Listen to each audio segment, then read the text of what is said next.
Merci les abonnés de Kafouti Télévision. Nous sommes encore là.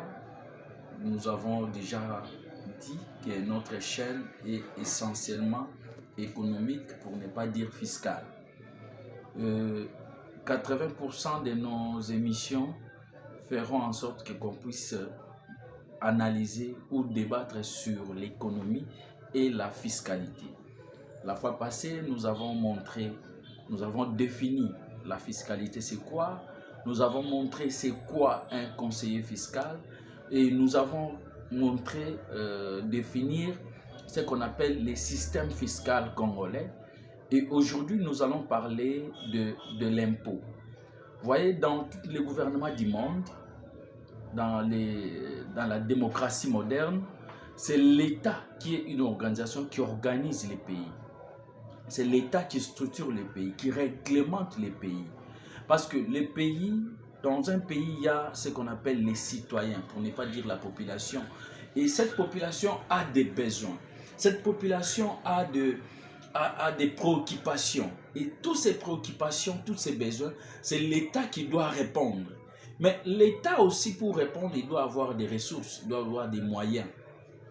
Et dans l'organisation de l'État, l'État a mis en place, comme on élabore les budgets, il y a toujours deux pôles. Il y a des pôles de ressources et des pôles de dépenses. Maintenant, l'État doit répondre aux dépenses publiques, aux besoins de sa population. Il doit avoir les moyens. Où est-ce que l'État doit prendre ses moyens? Qu'est-ce que l'État doit faire pour avoir les moyens et répondre aux besoins, aux préoccupations de ses concitoyens? Et l'organisation, l'État, avait réfléchi de mettre en place ce qu'on appelle les impôts. Je vous ai parlé la fois passée que la fiscalité ou le système fiscal n'a pas commencé aujourd'hui, ça a commencé depuis longtemps et en RDC, ça a commencé avant même l'indépendance. Lorsque les royaumes existaient, lorsqu'il y avait de grands chefs dans notre pays et ils percevaient ce qu'on appelle les impôts, mais dans leur manière. Ce n'était pas classique comme aujourd'hui. Aujourd'hui, c'est un peu classique, c'est structuré.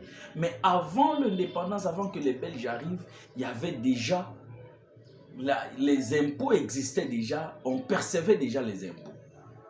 Et pendant l'indépendance, les Belges ont instauré ce qu'on appelle l'impôt individuel. C'est ça qui donnait aux Belges le moyen pour que les Belges puissent construire les Congo. Vous avez vu les chemins de fer, vous avez vu des routes, parce que depuis que les Belges sont là, il y a au moins 60 km de routes qui étaient tracées, même praticables, malgré que ce n'était pas macadamisé, mais les routes étaient praticables parce qu'il y avait des cantonniers qui travaillaient. Et le besoin de la RDC aujourd'hui, nous avons besoin d'avoir 150 000 km de routes. Mais malheureusement, ce qui est construit, c'est à moins de 6 000 km de routes. Maintenant, qu'est-ce que l'État doit faire? Où est-ce que l'État doit prendre cet argent pour qu'il puisse répondre à tous ces besoins? Parce que ce n'est pas seulement les besoins de construire des routes, ce n'est pas seulement les besoins de construire des écoles, d'organiser l'éducation, ce n'est pas seulement le besoin de construire des hôpitaux, des infrastructures de base, non. Il y a aussi la paye des fonctionnaires de l'État, les agents et fonctionnaires de l'État, les policiers, les militaires, les enseignants. Tout ça, c'est l'État. Donc, l'État doit avoir des moyens. Et maintenant, où est-ce que l'État prend ces moyens? L'État met en place ce qu'on appelle les impôts et taxes. Parce que beaucoup de gens nous disent, non, notre pays est trop riche, Dieu nous a bénis, il a donné beaucoup de minéraux. Oui, mais il y a des pays qui n'ont pas de minéraux, mais qui vivent mieux que le Congo. Aujourd'hui, le Congo, c'est un pays sous-développé. Mais il y a des pays qui n'ont pas de minéraux, ce sont des pays très développés. Notamment la France. La France a quel minerai? La Belgique a quel minerai? Mais la Belgique et la France, les ressources et les impôts et taxes. Leur cadre fiscal est très bien structuré. Mais pourquoi pas nous? Mais aujourd'hui, nous sommes venus pour vous dire c'est quoi l'impôt, quel est le rôle de l'impôt.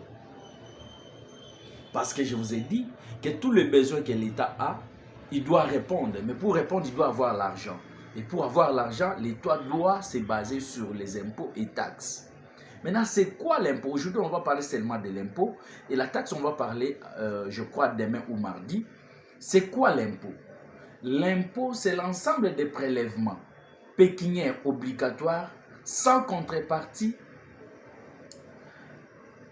Je dis, c'est l'ensemble des prélèvements pécuniaires obligatoires sans contrepartie sur les ressources des personnes physiques ou morales qui vivent dans un territoire et sous l'autorité de l'État.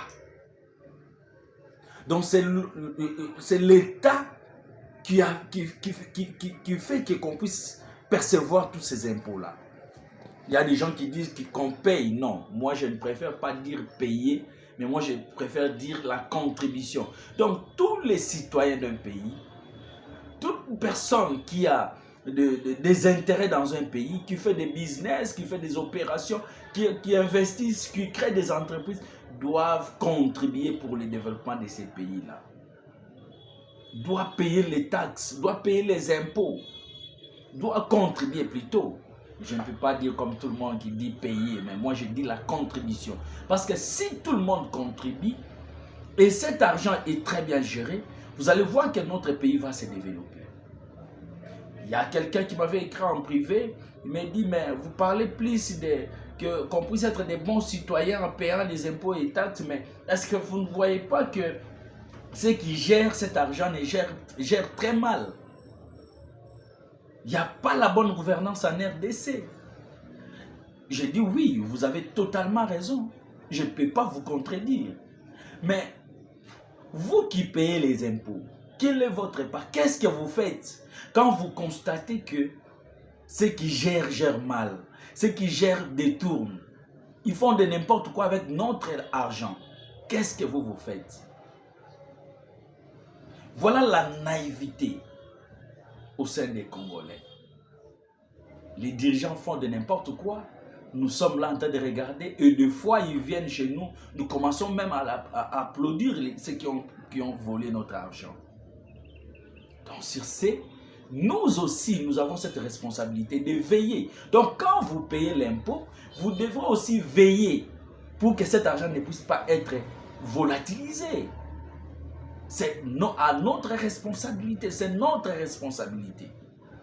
Nous devons être des surveillants du dirigeant. Nous devons être... Mais la Constitution d'ailleurs nous dit du contrôle citoyen. Est-ce qu'aujourd'hui le contrôle citoyen existe au Congo?